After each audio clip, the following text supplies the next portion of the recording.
दोस्तों, आज हम आपको एक डिटेल एंट्री प्रोसीजर बताएंगे जिससे आप अपने फूड जर्नल को बनाने में आपको मदद मिलेगी। फूड जर्नल की क्या इंपॉर्टेंस होती है ये हमने ऑलरेडी डिस्कस किया था। बेसिकली इसका पर्पस ये है कि आप अपने डेली बेसिस पे आपके हैबिट्स को, क्या खाया क्या नहीं किया, उससे खाया फायदा हुआ क्या नुकसान हुआ, क्या चीज़ों से आपकी बेसिकली पेट के सिम्टम्स बढ़ गए कम हो गए, दूसरे सिम्टम्स बढ़ गए कम हो गए, ये सारी चीज़ों को ट्रैक करने के लिए आप इसका प्रयोग करते हैं। इसको बनाते कैसे हैं और क्या क्या चीज़ों का इसमें इन्वॉल्व आपको करना चाहिए, उस पर आज हम बात करेंगे। आज का टॉपिक है how to make a food journal. इसकी इंपॉर्टेंस को हमने एक अलग वीडियो में डिस्कस किया है, आज इसको बनाने के प्रोसीजर पर बात करेंगे। टॉपिक पर जाने से पहले जो लोग हमारे चैनल पर नए हैं उन्हें रिक्वेस्ट करूंगा चैनल को सब्सक्राइब करें, वीडियोस को लाइक करें, शेयर करें, फॉलो करें, कमेंट करें, पूरा देखें। टॉपिक इंपॉर्टेंट है, आपके लिए लाइफ सेविंग हो सकता है, इसे एंड तक देखिएगा। चलिए शुरू करते हैं।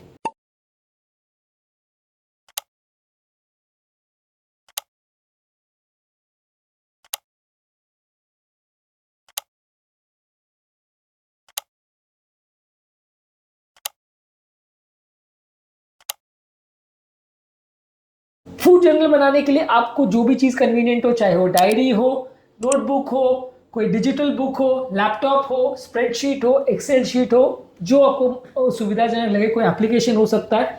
आप जहाँ पे भी कन्वीनियंट हो, एक लॉग शीट में आपके फूड पैटर्न को आप एंटर कर सकते हो। इसमें आप अलग अलग चीज़ों को एंटर कर सकते हो, अलग अलग तरह के एप्लीकेशन उसको काफ़ी ईजी बना देते हैं। बाकी सिंपल आप चाहो तो किसी डायरी में या एक्सेल शीट पे कॉलम्स बना लीजिए और उस हिसाब से आप एंटर कर सकते हैं। इसमें आप क्या क्या एंटर करोगे, सबसे पहले डेट और टाइम, क्या दिन को आपने क्या टाइम पर क्या चीज़ खाया। मान लीजिए 8 बजे आपने ये ब्रेकफास्ट किया और उसके बाद आपको प्रॉब्लम हो, उससे पहले आपने एक्सरसाइज किया या नहीं किया, एक्सरसाइज पहले खाया या बाद में खाया, उसको एंटर करिए। कोई पर्टिकुलर एक्टिविटी किया, कोई नहीं किया, या आपको कोई पर्टिकुलर प्रॉब्लम हुई या नहीं हुई, उसको एंटर करिए। नेक्स्ट आप ये एंटर करिए कि कौन सी चीज़ें खाई, कौन सा फूड खाया, उसका पोर्शन कितना खाया और कैसे प्रिपेयर किया था, इसको एंटर करिए। कि मान लीजिए आज आपने चावल खाया, वो 1 कटोरी खाया आपने और उसको आपने स्टीम करके बनाया था, या आपने चावल खाया उसको फ्राई करके बनाया था। मान लीजिए आपने एक कोई पर्टिकुलर सब्जी बनाई, उसको आपने 1 कटोरी खाई, वो फ्राई करके बनाई गई थी कि बेक करके बनाई गई थी कि स्टीम करके बनाई गई थी कि एयर फ्राई करके बनाई गई थी, वो नोट करिए। तो उससे आप अपने पैटर्न को बाद में समझ पाएंगे बेटर वे में। ब्लड शुगर लेवल्स आप नोटिस कर सकते हैं। मान लीजिए आप ब्लड शुगर की ट्रैकिंग कर रहे हैं, तो वो पर्टिकुलर चीज को खाने के बाद या पर्टिकुलर एक्सरसाइज को करने के पहले और बाद में आपका शुगर वैल्यू कैसे रहा। आजकल कंटिन्यूस ग्लूकोज मॉनिटर्स अवेलेबल है, तो उससे आप कंटिन्यूस ट्रैकिंग कर सकते हैं कि आपका शुगर लेवल खाने के पहले कितना था, खाने के बाद कितना था। ये पर्टिकुलर खाने को ऐसे तरीके से खाने से शुगर में कितना वेरिएशन है, उसका आप कंटिन्यूस रियल टाइम में ग्राफ मैनेज कर सकते हैं, जिससे आप अपने शुगर पैटर्न्स को बेटर वे में समझ पाएंगे। इसके अलावा आपके अगर कोई स्पेसिफिक सिम्टम्स या कोई रिएक्शन है, जैसे खाना खाने के बाद आपको गैस का प्रॉब्लम या ब्लोटिंग का प्रॉब्लम या कमजोरी या फूड की क्रेविंग या कोई एलर्जी या कोई पेट में दर्द या चक्कर आना या माइग्रेन होना, एलर्जी होना, ये सारी चीज़ों में आपको कुछ भी अगर हो रहा है तो उसको नोट डाउन करिए। और क्या हुआ, कैसे हुआ, कितने देर तक हुआ, ये भी नोट करिए कि आपको अगर एलर्जी हुआ तो कितना सीवियर एलर्जी था, माइल्ड था कि मॉडरेट था। ब्लोटिंग गैस हुआ तो 5 मिनट हुआ कि 1 घंटे तक चला। फटीग कमजोरी लगी तो आधे घंटे तक चली कि 6 घंटे तक लगी। उसके बाद आपने क्या किया तो आपको बेटर लगा, तो उसको भी नोट करिए। तो आपको बाद में मदद मिलेगी जानने के लिए कि कितने बार आपको फटीग हुआ और क्या क्या खाने के बाद फटीग हुआ, और उससे आप अपने बिहेवियर को ट्रैक कर सकते हैं। इसके अलावा आप अलग अलग पैरामीटर्स को ट्रैक नंबर वाइज भी कर सकते हैं। मान लीजिए आप अपनी भूख को ट्रैक कर रहे हैं कि आज मेरे को भूख कितनी लगी, ग्रेडिंग फ्रॉम 1 to 10, मेरे को 3 नंबर की भूख लगी कि 5 नंबर की भूख लगी। एक ग्रेडिंग आप बना सकते हैं कि आज मेरा भूख का इंटेंसिटी 9 में से 10 था, आज मेरा भूख का इंटेंसिटी 5 में से 10 था, आज मेरा भूख का इंटेंसिटी 8 में से 10 था। ये सब्जेक्टिव होता है, थोड़ा वेरिएशन भी हो सकता है, पर एक अंदाज आपको रहेगा कि किस दिन मेरे को कम भूख लगी, किस दिन ज़्यादा भूख लगी, किस दिन खाना खाने के बाद मेरा पेट 10 out of 10 फुल हो गया, किस दिन खाने के बाद 5 out of 10 फुल हुआ।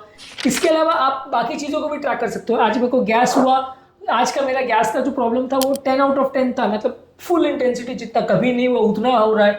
या आज मेरा गैस जो था वो 5 out of 10 था, मतलब बाकी दिन जो हुआ उसका आज हाफ था।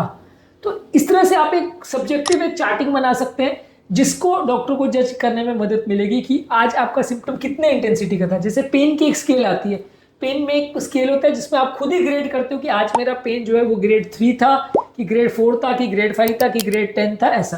तो वैसे ही आपके भूख का, आपके फुलनेस का, आपके एलर्जी का, आपके गैस का प्रॉब्लम का ग्रेडेशन बना लीजिए उसको आप चार्टिंग करिए ताकि बाद में आप कंपेयर कर सको। तो बाद में आपको थोड़ी याद रहेगा कि 6 महीने पहले मेरे को जो एलर्जी हुआ था वो कितने देर तक चला था, 6 महीने पहले मेरे को जो गैस की प्रॉब्लम हुई तो आधे घंटे चली थी कि 6 घंटे तक चली थी।